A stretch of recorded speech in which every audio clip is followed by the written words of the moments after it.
Hello everyone, আসসালামু আলাইকুম। আশা করি আপনারা সবাই ভালো আছেন। তো আমিও ভালো আছি। তো আজকে আপনাদের নতুন একটা পার্কে নিয়ে এসে পড়েছি। তো আমার জাগরের সামনে এই একটা সুন্দর একটা দৃশ্য। তো এই জায়গায় কুইতিরা আসে, আড্ডা দেয়, কত রাত্রে পার্টি দেয়। অনেক মজা করে, আনন্দ করে। আর এই হইতাছে একটা জাগরের একটা কুত্তা। তা আমারে দেখলে অনেক ভয় পায়, দূরে দূরে যায়।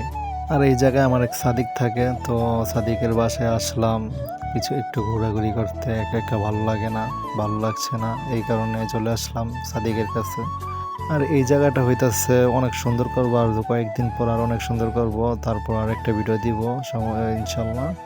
এই জায়গাটা ভাড়া দেওয়া হয় ফেসবুক, টিকটক, ইনস্টাগ্রাম সব জায়গায় ভিডিও করে গেলে কুইতরা ছাড়ে। তো এই জায়গা ভাড়া হয় একদিনের জন্য পার ডে 100 টাকা, 120 এরকম। তো এই জায়গায় সবাই বউ বাচ্চা পোলাপান নিয়ে আসে এই জায়গায় ঘোরাঘুরি করতে। আর আজকের ওয়েদারটা এত সুন্দর, অনেক সুন্দর। আর এই যে